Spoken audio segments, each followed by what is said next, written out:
This net serves for training and practice in image transmission modes and meets Wednesday nights at 9 p.m.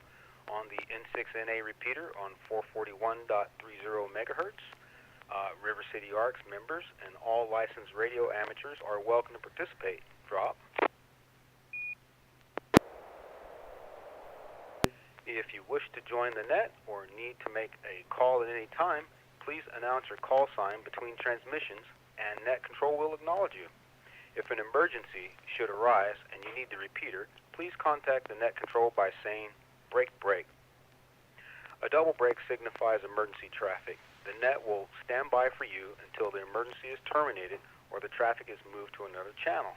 Drop.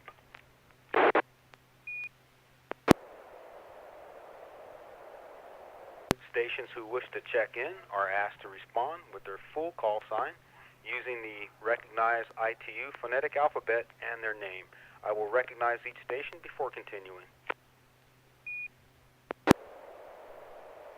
Before I begin, I just wish everybody a Happy New Year and hope everyone had a great, safe, and sane and joyful Christmas holiday. Any station who wishes to check in, please come now. Alpha India 6, Delta Golf, good evening. November 6, Kilowatt Echo, November 10. This is Kilo Papa 4, Mike Delta Carol. There was a double. Can we go back to Ken? I know was it KN 6KEN? November 6, Kilowatt Echo, November. N6KEN. Good evening, Ken. And there was a double. Lima 7, Hotel Quebec Radio. Neil Ainsworth. This is Kilo Papa 4, Mike Delta Carol, in Citrus Heights. All right, I got Neil, KL7XQR, and Carol, Citrus Heights, KP4MD. Do we have any other check-ins? Whiskey 6, Bravo, Sierra, Tom, and Carmichael. Well, welcome aboard, Tom, W6BS. Thanks for joining us, as well as Ken. Good evening. Any other check-ins?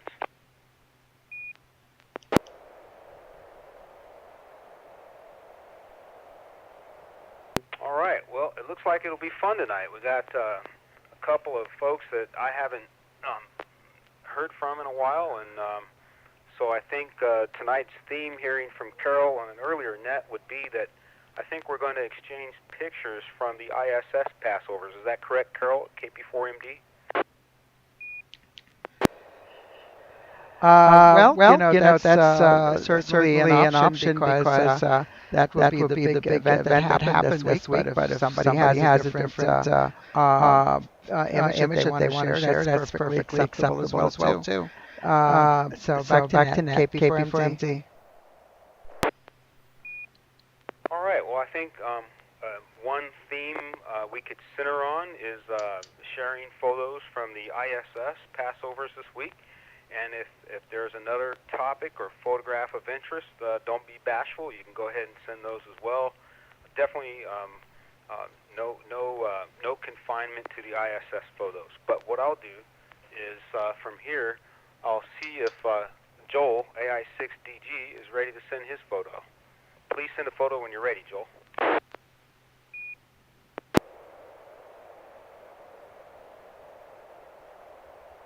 PD120, I'm not set up to send an ISS. I wasn't prepared for that. So this is what I was going to send before I heard that. If we do another round, which I kind of doubt, I can set up a picture. But here it is, AI6DG.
All right, N6EMF here.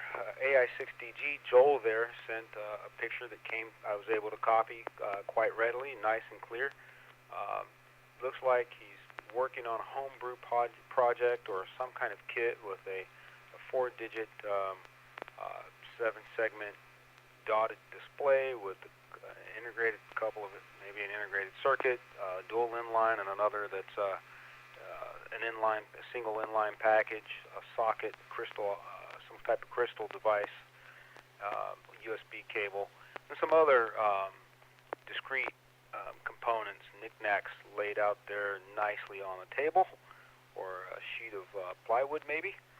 So let me turn it over to Ken, N6KEN, see what kind of observations or assessment he might have of the photo that Joel sent. This is N6KEN. Good evening, everybody.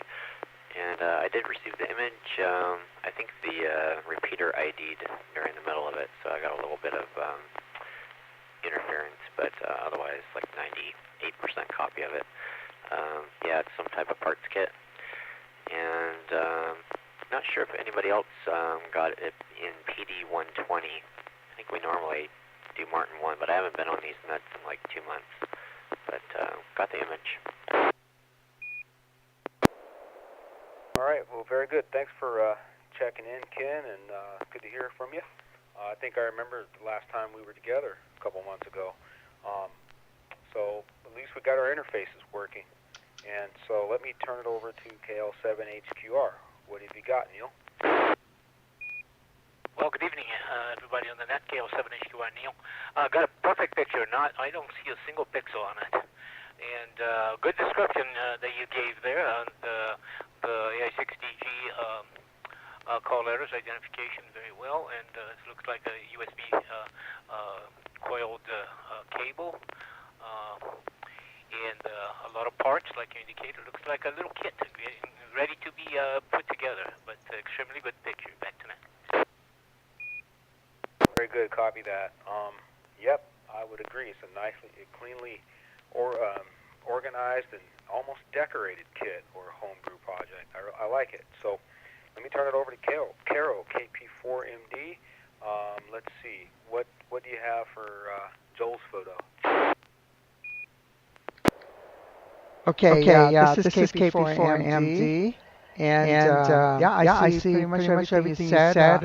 I'm recognizing some of those components on the right side. It looks like a couple of resistors, brown, black, and I'm not sure what the third color band is. Maybe red or orange.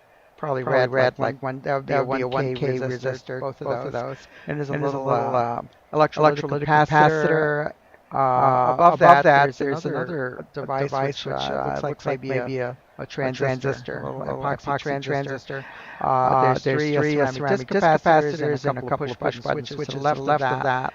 I'm not sure what that device is that's above the ceramic disc capacitors, but then of course you have the cord there. Looks like a USB to one of those DC power coaxial jacks there. I'm wondering what this is. This is maybe a digital clock.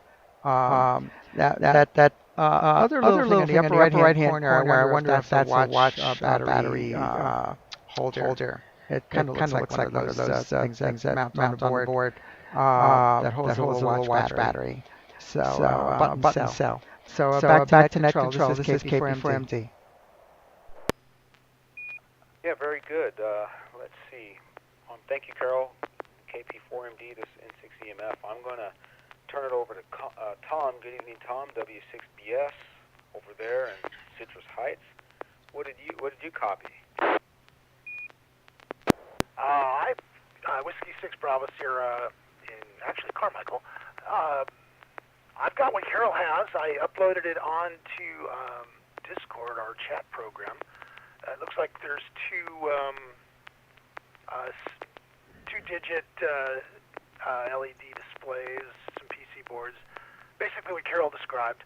I'm not able to read the color codes on the resistors, so my image isn't as sharp as maybe she's gotten.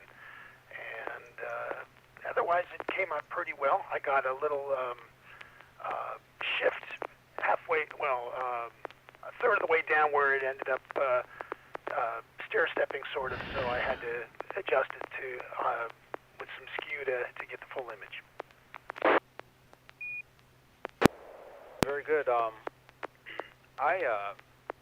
wondering, so you've been using a Bluetooth interface on your, was it a mobile device maybe, or something else? Bob? Tom, rather. Yeah, my radio has a Bluetooth interface. It's supposed to be used for headsets. I'm using Bluetooth to my computer, and so it complicates in order to talk, I have to turn Bluetooth off to use the hand mic, and then I have to turn it back on to receive. So see how it goes. I might even be able to send. I haven't done it yet. Sounds like fun. So yeah, thanks for that, Tom, and yeah, got you over there, and Carmichael here, and yeah, I'm looking at this kit, and I want to say it's a frequency counter or something like that, but that's not making sense, and lots of time clocks might not need a crystal, but maybe. I just can't tell what this thing is. Maybe it'll be interesting to hear. So I'm going to turn it over to Joel, AI6DG. Tell us what you got, Joel. Interesting picture. Thank you. So I'm going to be doing a presentation for the January North Hills Radio Club meeting, and this is the presentation. I'll be building this real time during the meeting with cameras set up on the Zoom site for the North Hills meeting so that the members can watch me, and one of the intentions is to teach soldering. This is a digital clock. It's a very simple kit build, so it doesn't come with a case, doesn't have a battery for when your power is lost, but I wanted something simple enough that I knew I could complete within the course of an evening's meeting. The parts, I'll go from left to right and top down. The USB cable, so you can plug it into a USB power supply, and then a little plug that's on the board. The LED display, so 4-digit 7-segment with some dots in the appropriate places. The clock controller chip with a socket, IC socket. I don't know if it's a microprocessor or if it's a dedicated clock chip. Either one would work and would be the same size. I'd have to look up the part number. The circuit board, which is a very simple single-sided circuit board. It's nicely silk-screened, so it labels the parts and where to put them. A resistor pack. So it's instead of a dual inline package, it's a single inline package with multiple resistors. So those are the current limiting resistors for the LED segments. A crystal to drive the controller chip. 2 switches for setting the time. Directly underneath the circuit board, next row over is the power plug that the USB cable plugs into, and below that are 3 ceramic caps. The top right thing is the piezo element for the alarm. Below that, there's a transistor to drive it. A couple of discrete resistors, and they're probably 1K, although I'm not sure. I'd have to go look. And to the left of the resistors is an electrolytic cap. I've been receiving ISS the last few days. I don't have any perfect pictures. I have a lot of really lousy pictures. I have a couple that aren't too bad. One thing that surprised me is the first few days I wasn't receiving much of anything at all. And then one time when I heard it squealing, I walked in the room and realized that apparently the squelch setting on the radio was causing the audio to kick in and out into SSTV. So I had a lot of incomplete pictures is what I determined. So after that point, I just turned the volume on that side of the radio off and adjusted the squelch so it was open, and I've been getting a lot more pictures since then. And I've just had it running. I don't even know when the passes are. I don't need to know as long as the radio set up to receive them. Although it is kind of cool to realize, if you're in the room and watching it, realize it's coming from the ISS circling the Earth. It's amazing the signal strength considering how far away it is. Back to net, AI6DG. Yeah, very good, Joel. Thanks for the description of the photo, AI6DG. I kind of had the same experience to set up my station here at home with the computer and the SSTV software and the radio. Had it set up in autopilot and would get a treat every few hours, and that was kind of nice. I think I somehow disrupted it late yesterday and didn't get back to it, but I did catch quite a few photos. It was really nice to get something from Santa, as I would put it. So that was cool. Yep. So any follow-up points or questions for Joel's photo?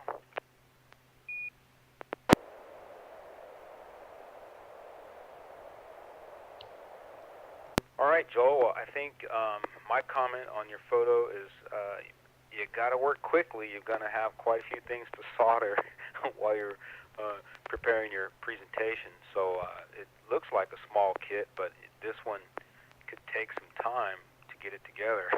But I'm sure you'll be practicing, right? N6EMF. There's not many components here. I've done enough stuff like this that as long as I keep moving and don't get sidetracked.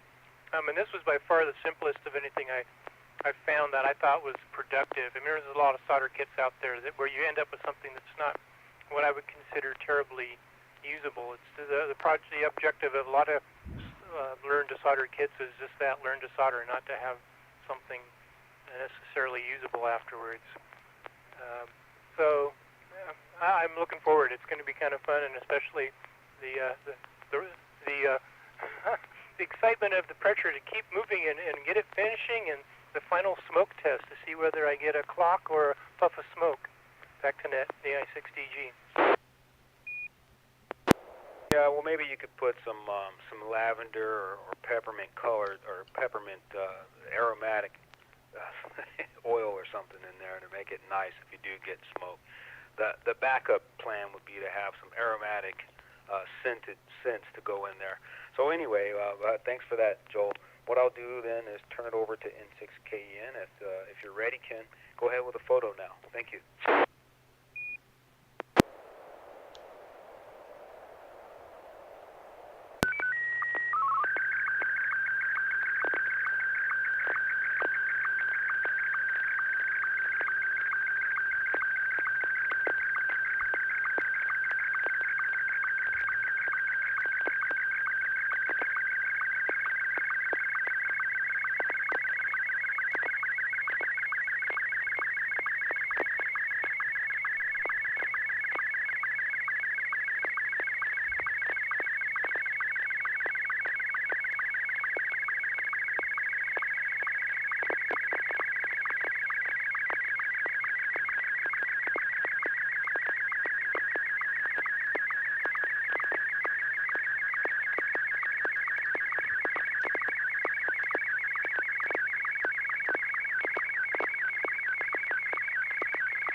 N6KN. Ken, this N6EMF net control, I copied a pretty good picture, pretty clear. A few pock marks here and there, but what I do see is a hand, a human hand, maybe a left hand. How's that?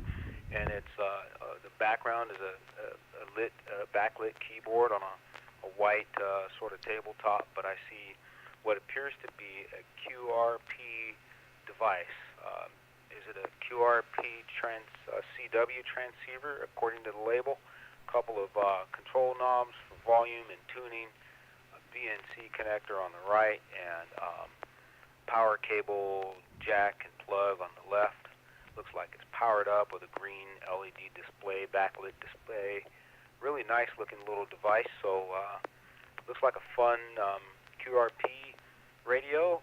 I did notice that it was tuned to 7020 kilohertz. Because there's commas separating the groups of numbers, it gives me an inclination that maybe it was developed or designed in Europe, because in Europe they often use commas in place of a decimal point in the computing situation or display situation. So maybe that's it. All right, so it's N6EMF with my assessment, and turn it over to KL7HQR. Neil, what do you think? Well, it's kind of hard to follow you because you describe it so well. I think I got just as good a copy. Tonight, the copy is really, really good. And yeah, I see the 7020 very clearly readable, and the keyboard. I cannot really recognize the person by the fingerprints. It's not that clear, but very, very sharp picture, and following exactly your description. Over. All right, well, thanks for that, Neil. We'll turn it over to Carol, KP4MD. What did you see? Yeah, okay, this is Carol from Delta. And I recognize QRP Labs. That's a Hans Summers company out there in Europe. And this is a QCX Mini CW transceiver. I've heard about this. It's a new version of the QCX CW transceiver, but that's very miniaturized. And I could read the volume label on the large knob box, volume level on the left and on the right. And then there's two smaller push buttons in between them. And those are hard to read because the resolution isn't that good. And Ken, if you built this, I want to congratulate you. It looks like a really nifty little monoband CW rig. And if you work CW, I'd like to maybe have a QSO with you one of these days on CW. So back to net control. This is KP4MD. All right, thank you for that, Carol. Let's see. I'll jump to Tom, W6BS. Go ahead, Tom. What did you see? All right, well, this is Whiskey 6 Bravo, Sierra Carol. Everybody described it well. I can say it's the left hand, and it has a power cord connected to it on the left. There's no antenna on the right, so it's mostly, I guess, showing off the display. And I'm wondering if the case was also not coming with the kit, and it was actually manufactured. The labeling looks pretty nice, so I'm thinking maybe the case came with.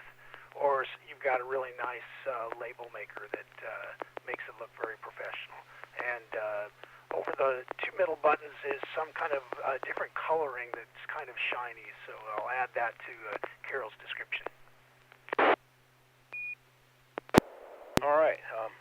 Thanks, Tom. Yeah, I can see what I think it's a left hand, and if he stretches out from index finger to index finger, he might have like an eighth or a quarter wave dipole, for an antenna. Anyway, how about Ken? Give us some insight into. Did I miss Joel? Did you go, Joel, already? I can tell that the left knob is volume and the right knob is tune. I can't barely. I can't really tell what the buttons in between are. I can tell that they're there. I didn't know QRP Labs was European. I thought they were American, but that would explain the commas. I guess they're commas. I can't really tell. A comma and a period sometimes look so close to each other. But I definitely have heard of QRP Labs, and I have definitely browsed their website at times in my purchasing perusal of things. I don't know if I've bought anything from them or not. Probably more looking in terms of antennas.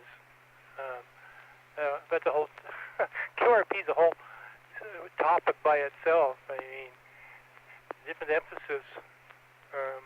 I like to see the sidebars. I mean, what can plug into it? Is there a cat control port? Is there USB? Is it a where does the key plug in, and what kind of plug is it? It's nice though to see BNC on it. So often everyone assumes that everyone that's on HF is using UHF connectors, and that's just not the QRP world. Everything they do is BNC. When I built a Hard Rock 50 amplifier, I actually had to modify and buy my own connectors so that they were BNCs. Back to net, AS6DG. All right, Joel, very good. I see you have some questions about CAT, USB, maybe what kind of key connection, what kind of I/O or interfaces are on the box. So, yeah, I have that. And then Jojo, KN6HDD, he's not with us tonight, but he sent out a communication about, I think he's building an MFJ Cub, and I was intrigued by that. So I'll be looking at some QRP units myself in the foreseeable future. So from here, I'll turn it over to Ken, N6KEN. Did you want to give it a whirl on describing your photo? Thank you. Yeah, no problem, N6KEN. So you guys are all pretty good detectives. Unfortunately, I can't take credit for this build. This is just a picture. The ISS passes have been too early for me. I don't wake up until 8 a.m.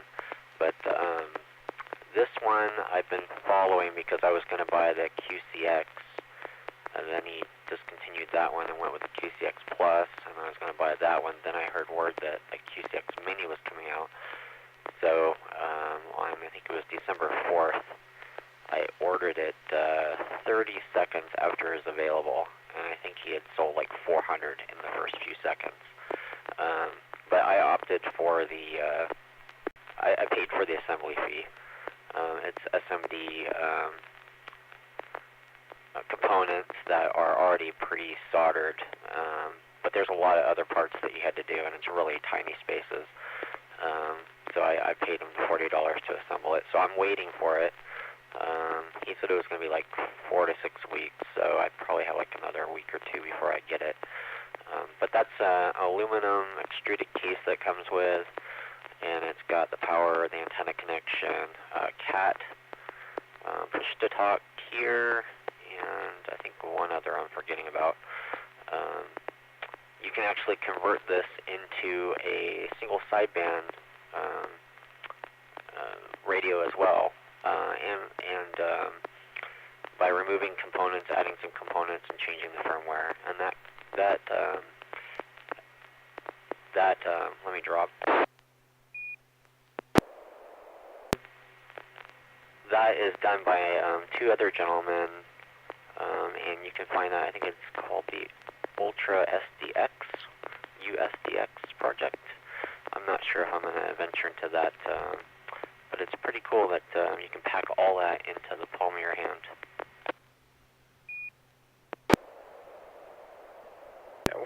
Very good, Ken. Thanks for the description there. Very impressive. Sounds like a lot of fun. Have you had a chance to operate yet? But we'll use it with. And so once it's ready and I'm on the air, I'll let you guys know, because I plan on doing some kind of soda type deal. Okay, N6EMF here. I'm sure we double, but I realize you answered my question. I was going to ask if you were, if you had operated it yet, but you're getting ready. Okay, very good. Any follow-up comments or questions? Maybe starting with Carol. Sure. This is KP4MD.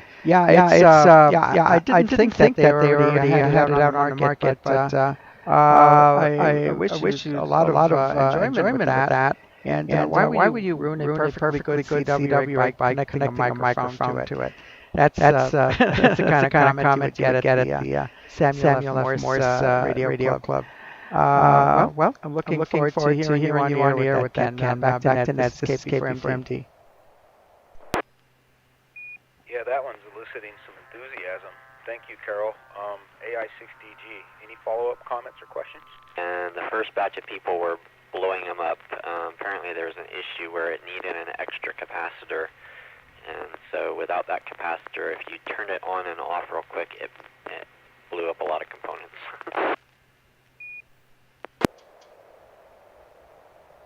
All right, yeah, so I was saying that this one is generating a lot of enthusiasm, so nice item there. Keep it going. How about AI6DG? Did you have any additional comments or questions about the radio that Ken has? Joel?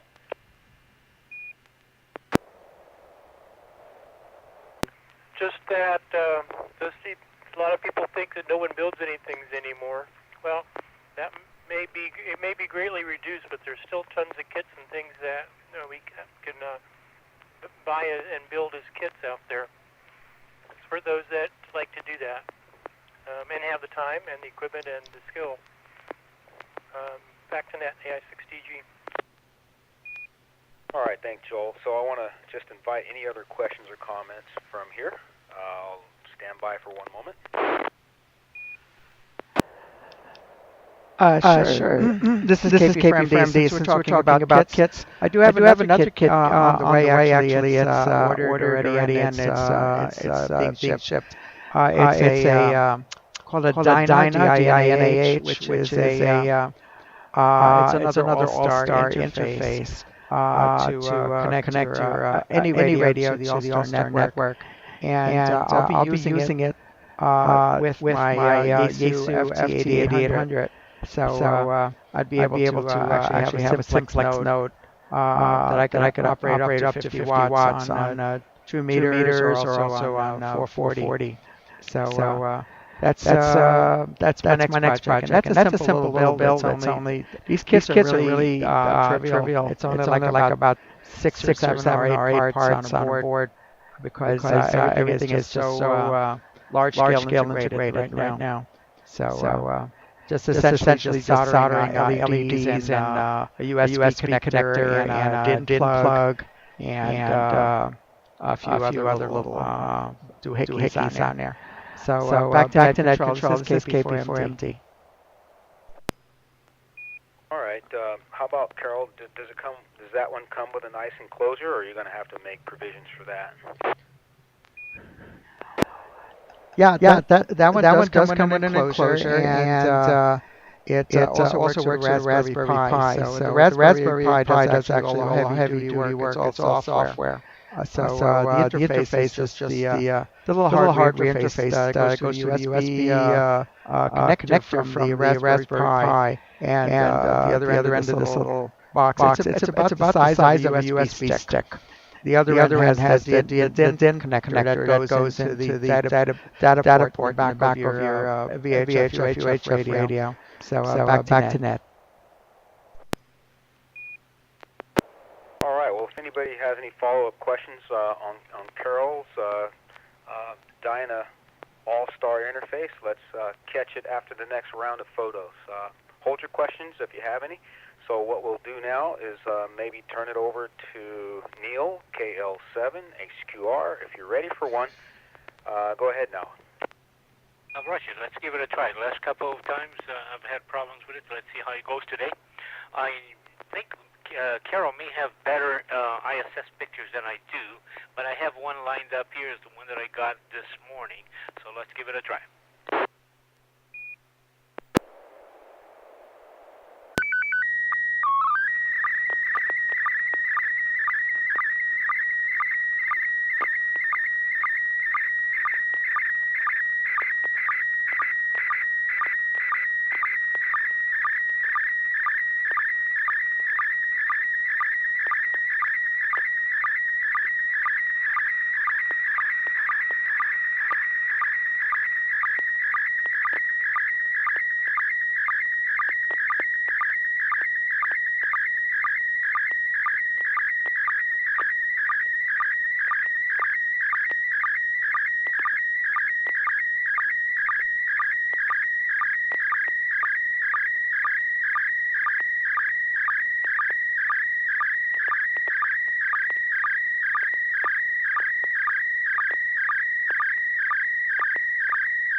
N6CMF here, and I have copied a fairly good ARISS 20th anniversary celebration photo from the ISS with a group of men and women in blue and red shirts and khaki pants. They are basically wishing us, they're sending us season's greetings in different languages from around the world, I suppose, and I will turn it over to Carol, KP4MD, for her assessment. Okay, this is KP4MD. That picture came over very well. It's probably it looks like the exact same picture I copied this morning. And I see, of course, a few pixel pops around. That's from the pave pause that's on a repeater right now. But I see a thin line down towards the bottom. I know it goes to the bottom line of green characters there. And I wonder if that was caused by a fade in the signal due to polarization shift. That happens when we receive signals from ISS. And there was another faint, possibly area fading in the picture through the that goes to the big number 20 up there on the right, upper right, the blue number 20. Other than that, it is amazingly clear. This particular pass was a very high pass. It went up to 77 degrees elevation. So it was a good longer pass, and it was we had good signal strength. I saw that it was like 3/4 scale for most of the duration of the pass. We had really good signal on this. And I'm going to be very honest with everybody. Even though I did put out the announcement towards the beginning, about almost a week ago of this event going on. I have not tried to capture any of the pictures until this morning, and I'm glad I did get them because those were the last two passes that we had prior to this net. The next pass is going to happen a little bit after midnight tonight here. So anyway, that's what I got here, and so I saw everything that you've described. So back to net. This is KP4MD. Very good, Carol. Thank you. Yes, I basically would ditto everything that Carol said. That came through pretty good. So nice work, Neil. I am going to turn it over to W6BS. How about Tom?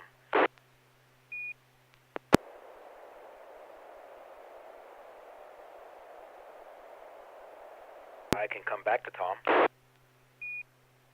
I'm still having trouble switching over from Bluetooth to from audio and back, so I'm missing the top image. I put it up on Discord.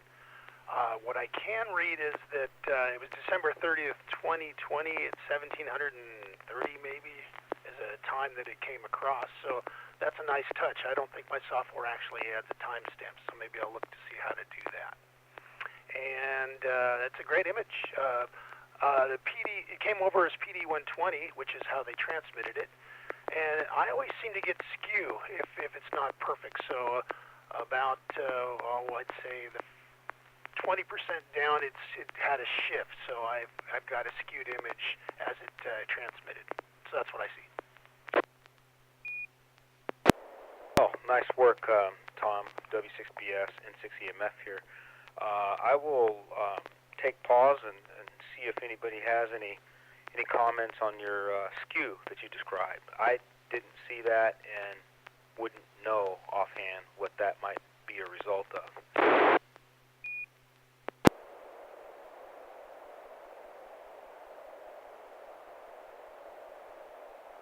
Well, if anything comes up, we can discuss it later. So what I can do is we'll turn it over to AI6DG. Joel, you'll be next up for an assessment of the photo that Neil sent. Thank you. Even with it being a broadcast of a broadcast, that's still by far the best ISS I've received. Yeah, very, very excellent reception. Most of my passes have been really low-quality pictures, and I think actually part of my problem is because I have a gain antenna. So I think for the ISS passes, it's actually best to not have a gain antenna. If I had a disc cone for this, I would have passed. I would be using it for the slow scan ISS passes, because otherwise I get all my gain at the horizon, and then as it passes overhead, it drops significantly. If that's what's happening, I don't know if that's the case. For my antenna, the best, probably the best would be for a pass where it never passes above 20 or 30 degrees above the horizon. Be a shorter, but then it would always be in my antenna sweet spot. I did receive this picture, but it was one of my incompletes that's almost all noise. I'll leave it. After this is over, I'll set up and receive in case there's any more passes. I think you said there was one tonight at midnight. Hope to catch that. Back to net, AI6DG. All right, Joel, thank you for that. N6EMF here. Yeah, I have a Diamond X30A about 15 feet above ground level, and I found out later, not knowing this, but it has a higher takeoff angle, radiation angle, because it's designed to be placed in mountainous regions where it can have a high takeoff angle to reach maybe repeaters or other stations at different elevations. So I don't know if that explains it well, but I did pretty good receiving this particular photo from ISS, and I'm happy with that diamond antenna. So interesting point you made. Thanks, Joel. I will go to N6KEN. Ken, if you're still out there, what did you see? Did you copy the photo? This is N6KEN. Yeah, I got the picture just fine, and yeah, it's a transmission of a transmission, and it looks like that is the current crew that's up there. The three gentlemen on the lower right-hand side are the ones that just got up there a few weeks ago, and so yeah, that's cool that they took a recent picture. That's great. Yeah, thanks for that. So let's see. That was KL7HQR. So let's see. Did Carol, did you want to send one now? Before MD?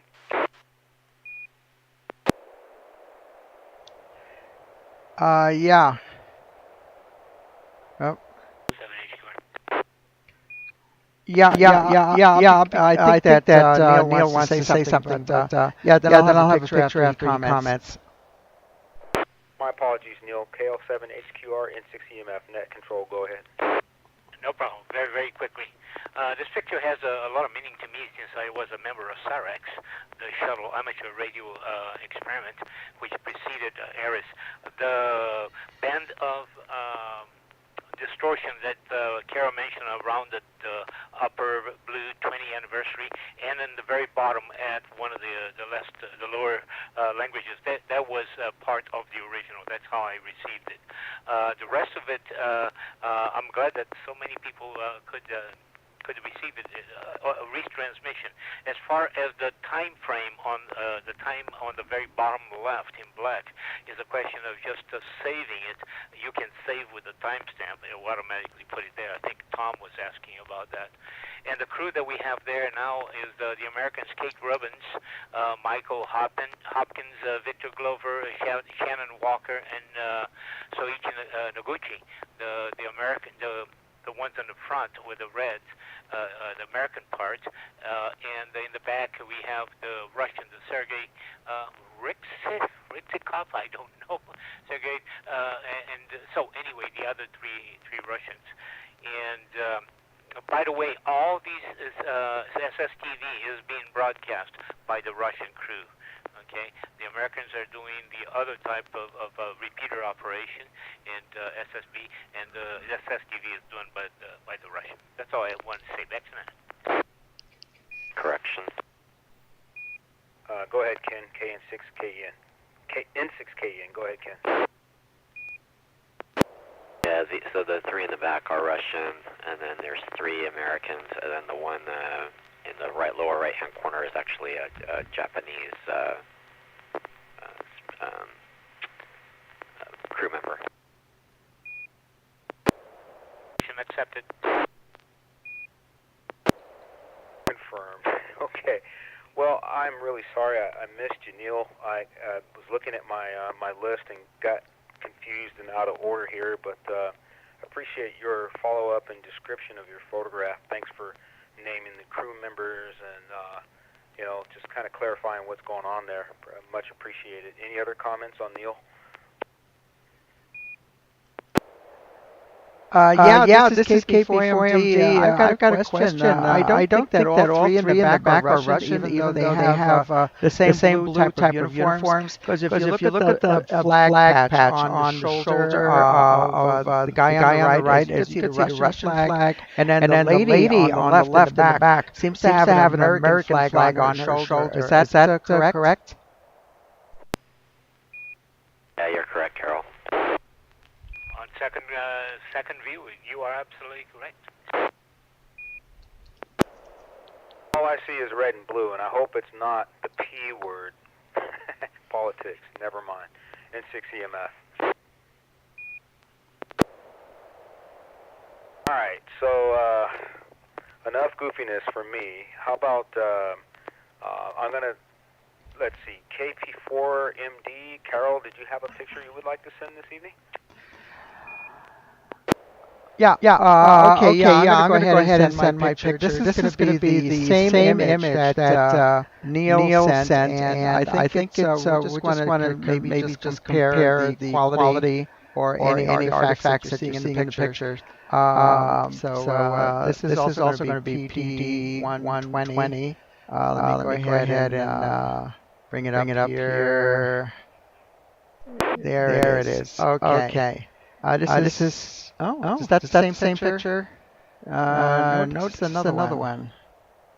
Okay, this is a different one that I caught. I'll go ahead and send this one. This is KP4 Mike Delta.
All right, Carol.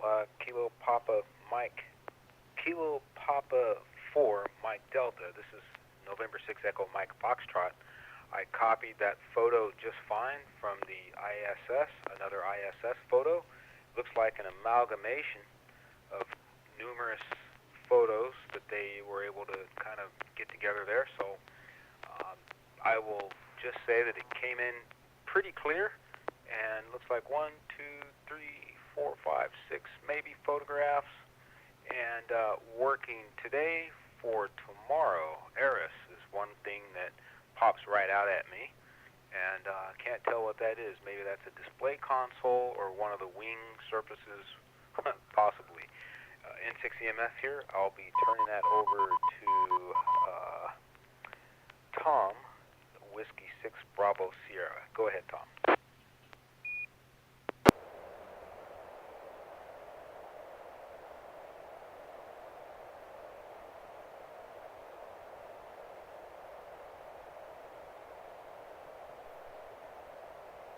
All right. Well, by the way, it did come in pretty clear. And if Tom's ready, I'll give him one more round. Okay. AI6DG, if you're ready, go ahead, Joel. What did you see from Carol's transmission? 20. The image has been modified so that it has KLHQR at the bottom, and this is KP4MD as well. But there's some distortion that came across on the second transmission. I know Carol's image originally was perfect, so it's a great image, and I had no skew. I'm pretty sure I doubled with you, but I'm sorry. But we got at least the last 2/3 of what you said, and sounds like you got a reasonably good copy. You got a good copy. Thank you, Tom. N6EMF here. How about turn it over to AI6DG? Joel, did you have one for Carol? This looks perfect, especially as a retransmission of a retransmission. Is it? Or is this off of the website somewhere? Because I don't see any signs of, the usual degradation from an ISS reception. I mean, usually you have some fading somewhere within the 2 minutes of the broadcast, and this looks perfect all the way top to bottom. Any defects I see, I would blame on the scan or the sending that's just happening. I mean, I got noise pops and it's very good perception, perfect picture. Back to net, AI6DG. Yeah, ditto. I would say it's a pretty good picture. Thanks, Joel. N6KE and Ken, do you have anything for Carol's transmission? Thank you. I got a great picture. Came out really good. I think I just looked up the passes, and I'm going to turn my radio to the frequency and let it sit overnight and see if I can get a couple of them. And I'll correct my correction. Yeah, I had to Google it. So there are 4 Americans, two Russian, and one from the Japanese Space Agency up there right now. I watched the one with the last 3 when they went up. I caught that mission live as they launched, so that was kind of cool. And I think Elon Musk tweeted that there's another Dragon that they just launched up there right now that's attached to it. That was a cargo mission. So they have 2 Dragon modules connected to it right now. A cargo mission. Wow, that's pretty interesting. Maybe that's where they're going to get their Christmas presents. Nice one, Ken. Thank you. KL7HQR. Neil. Roger. A great picture again, Carol. And I got this picture as well. I only got 2 pictures. The other one I sent and this one. And I got it just pretty close to this, a little bit more artifacts. But the pass was absolutely fantastic. And there will be another one with a high elevation coming up during the night. So I'll have the autopilot going on here and see what we can get. The one thing that, by the way, all the corrections on the astronauts and cosmonauts over there are absolutely correct. You're I Google it also, and I was wrong. But anyway, there was a question before about having a gain antenna. The antenna that I am using to get these pictures is a vertical J-pole, which was made by Phil. If you remember during the club meeting, he made those antennas, and it is on top of my 50-foot tower. And so that's exactly what I'm getting. So it's nothing special, just a normal one that I'm using for the 2 meter and 440 right now. So great picture. Back to net.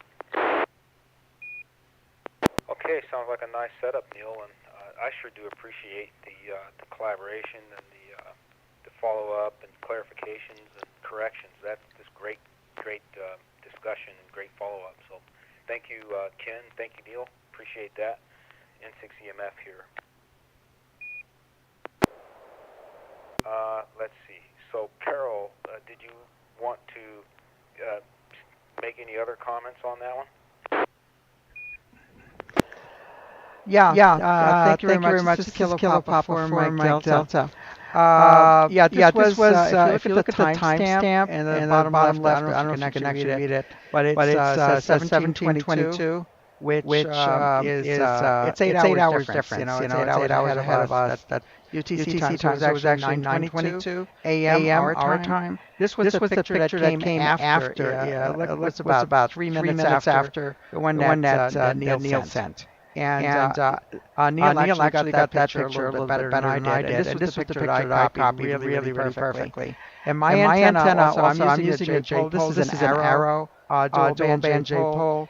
And I also was intending to use this antenna for receiving satellites and the like. So that's why I opted against using a high gain antenna because those high gain linear antennas will have a null overhead and a very sharp null, and they concentrate a lot of their gain towards the horizon. So as the satellites start rising up in the sky, you lose them actually with a high gain antenna like that. The J-pole is much less directional, so it's halfway decent receiving antenna, except when of course it's directly overhead because there is a null at that point.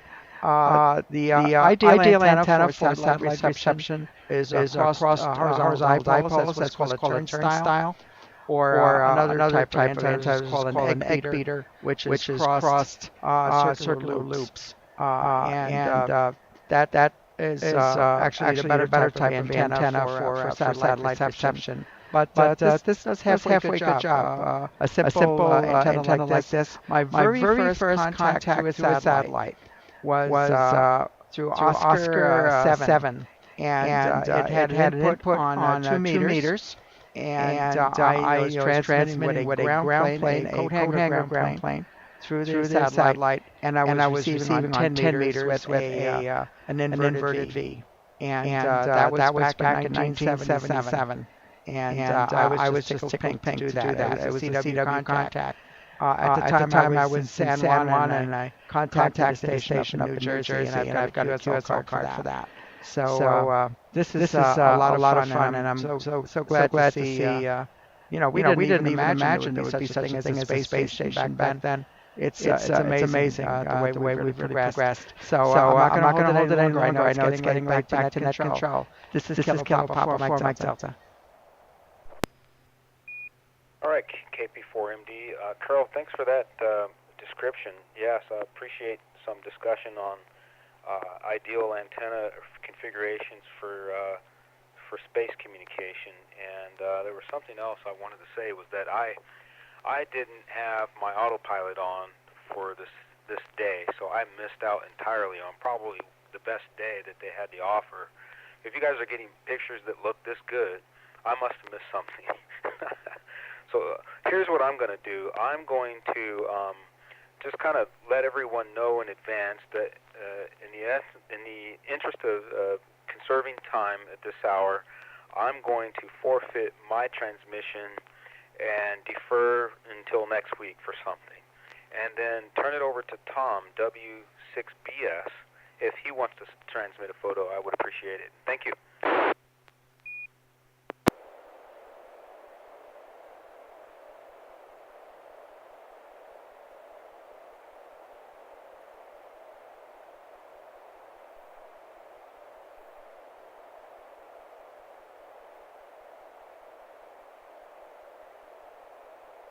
W6BS and 6EMF. If you're ready to transmit, go ahead. All right, let me set up flipping over to Bluetooth. I won't be able to talk at this point, so give me about 30 seconds. And 6EMF standing by. Just signal when you're ready. Yeah, so, Carol, did you say that a horizontal dipole, I forgot what you called that, but just an ordinary horizontal dipole gives really good vertical? Or...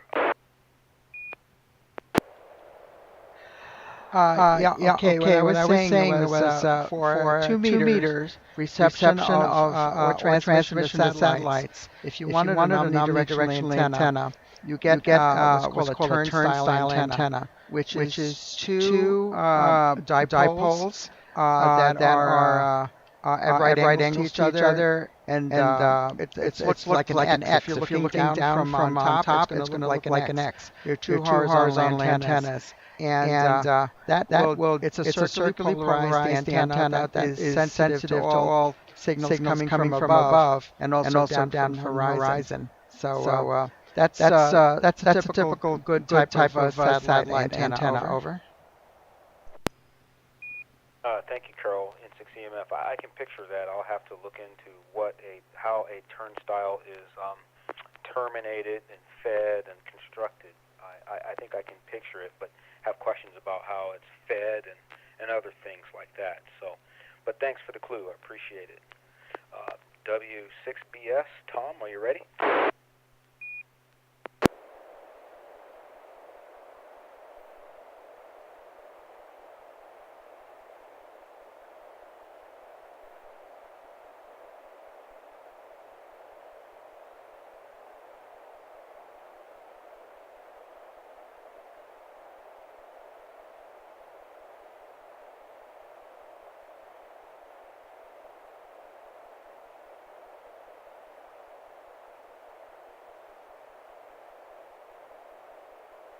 All right, I wonder if we lost Tom this evening in 6EMF here. While we're waiting, do we have any other comments or follow-up questions? And if we don't hear from Tom in just a few moments, I'll go ahead and close the net. You didn't lose me. I was attempting to transmit and nothing was happening, so let me give it one more try. Okay, go ahead. Sounds like AL7HQR a couple of weeks ago. Oh yeah, we've all come a long way. Thanks to everybody that has helped us, including Joel and Carol and others who have sat through our frustrations and development. Still learning all the time, every day.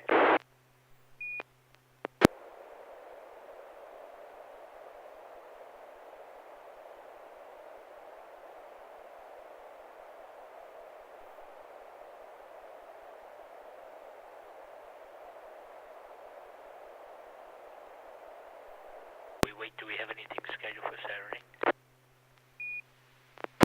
Well, I'm probably going to not be able to. The family's talking about taking a scenic drive, and I don't have a definite schedule yet, so I don't want to commit to anything on Saturday afternoon just yet. But if it breaks free, then I could throw together an impromptu discussion if anybody's interested in that. So if you want to spend some time to develop an agenda and some topics, send them my way, and we can put something together for Saturday or maybe the following Saturday. And by on email. We'll wait for Tom. All right, W6BF. How are you doing out there, Tom? And 6EMF here.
looks like a lot of fun, Tom. N6EMF here. The W6BS sends a photo. I want to say that it's electronic art. It's an electronic art cinema scene retreat for recharging their battery. So two discrete electronic component characters are meandering in the snow or something like that, and they're going somewhere to recharge their batteries, maybe. That's my impression or interpretation of the art, but I sure do appreciate it. Let me say that it did come in pretty clear. There was just a little bit of noise at the bottom, 5% horizontally oriented noise at the bottom, and maybe a stripe through the date and the your call sign and the date, sort of a noise stripe, if you will. But other than that, it's a pretty good photo, so thanks for sending that fun electronic art, it looks like. So let me turn it over to Joel, AI6DG, N6EMF here, Net Control. It's always amazing to me, the creativity, the artists, and in this case we're combining art and our hobby electronics to present a scene. And unfortunately in this case, this battery has fallen on top of someone. You can see the one arm part of the body and two legs sticking out from underneath the battery. And then there's two people standing next to the battery.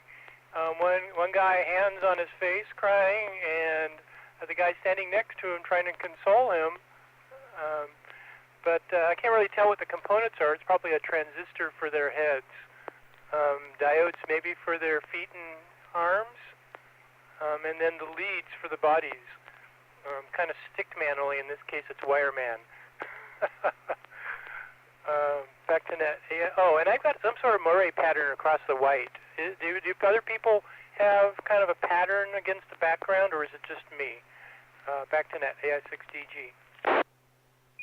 Wow, Joel, that's a pretty good assessment there. I do see what you described in sort of a pattern in the background, but I wasn't sure if that was part of the effect. But I have to admit that I guess I didn't interpret the photo that way when I saw it. But what you pointed out makes a lot of sense to me. I saw some different things. Maybe I didn't see a tragedy in this at first, but no, you brought something to my attention I didn't see, and I appreciate that. To me, I was trying to figure out what was kind of sticking out from underneath the battery, but I couldn't. It just didn't occur to me that it was another character.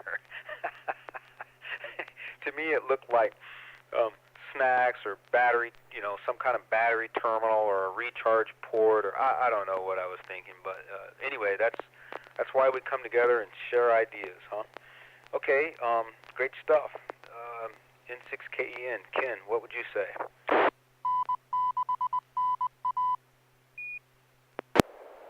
At first, I thought the battery was some type of bug or something, and then about 5 seconds before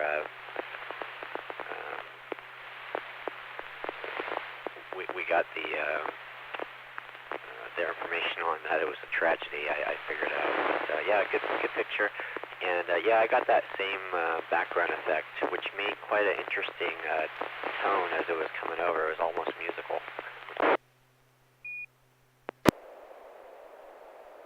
Oh, that's interesting. I didn't pick that one either, but nice one, Ken. N6KN, appreciate your assessment. Let me turn it over to Neil, KL7HQR. What did you see in this photo, Neil? Oh, perfect description. I saw exactly what he mentioned about the great tragedy happening. And I do see the more pattern, not only in the white, but it covers a little bit into the red of the battery and also the green. It's clear enough that I can see the 9 volts and looks like a UKROSS as the brand.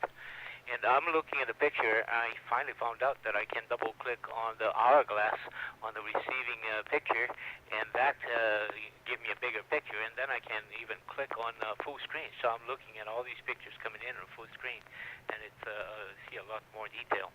But yeah, I think that there was definitely a tragedy here. Very good art. Back to net. Yeah, so very good, Neil. KP4MD. Carol, what would you have for this photo? Very good artwork here. Okay, this is KP4MD. At first I was a little confused. I thought this might be another picture from the space station, like one of their experiments they're doing up there, but obviously it's not that.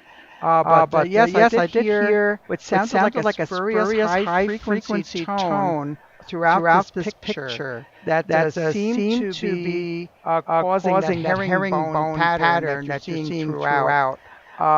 It's very obviously a herringbone. And it kind of like wavers as it goes down, especially if you explode the view, like I say, to full screen. And I read ARISS on as the brand on that 9-volt battery. And on the green part of the battery, you can see upside down 9V.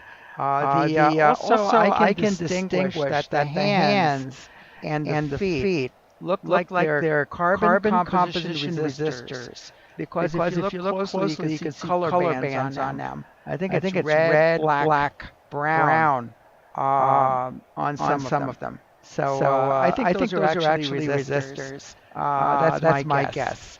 So back to net. This is KP4 Mike Delta. Yeah. So thanks, Carol. I see a battery that with a brand that I don't recognize. I'm wondering if that's from another part of the world. Would that be somewhere in Northern Europe, possibly, or South America? I don't know. So. Just looking at the battery terminals and everything is a very unfamiliar brand. So I'd be interested in hearing about where this battery is from, if for nothing else. But yep, I think you're right, Carol. The carbon type resistors and those details, very interesting. I like it.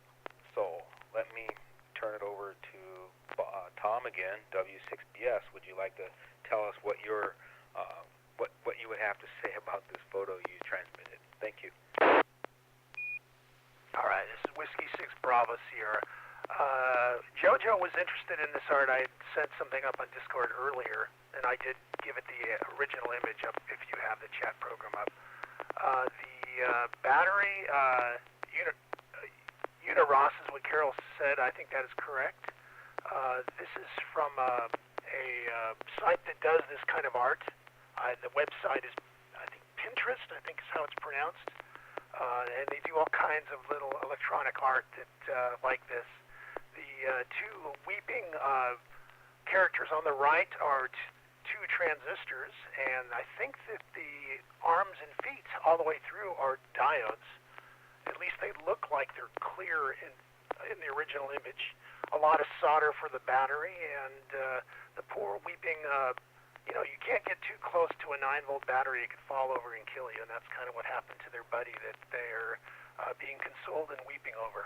So, you're seeing what I'm seeing. The background has a shaded, to the bottom left corner, it gets darker, and to the top right, it's lighter. So it's a shaded background image. I'm not sure how that came across, but maybe that's what you're seeing as a herringbone pattern. Well, I'll tell you, the bright side in this tragedy is at least there's some bright color schemes. There's some Christmassy colors. I know there's some tragedy there, but I just couldn't see it until somebody else pointed it out to me. So I might need to go have my head checked. Anyway, this is a fun one. This is really a delight in a sort of morbid way, if you will. So anyway. So any other comments on this one? N6EMF. 7HQR, no comments on the picture. Good descriptions.